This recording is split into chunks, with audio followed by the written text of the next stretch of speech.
There is a few restrictions, which usually doesn't hold anybody back unless they're like swimmer or surfer or surfer. Yeah.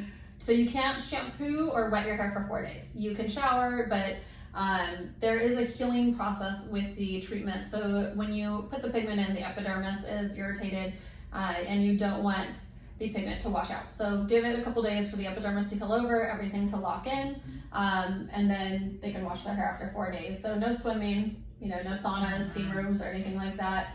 If they're big gym people, I usually don't like excessive sweating for the first 2 to 3 days. But the biggest thing is washing their hair. Okay. As far as going back to work, I would say most of our patients go back to work the same way. Scalp may be slightly red. If you have hair, you're probably not going to see the redness. But if you're bald, you may notice it and want to just wear a baseball cap or some sort of hat to cover it for the first day or two. But I have not had anybody who took a day off work or had somebody notice.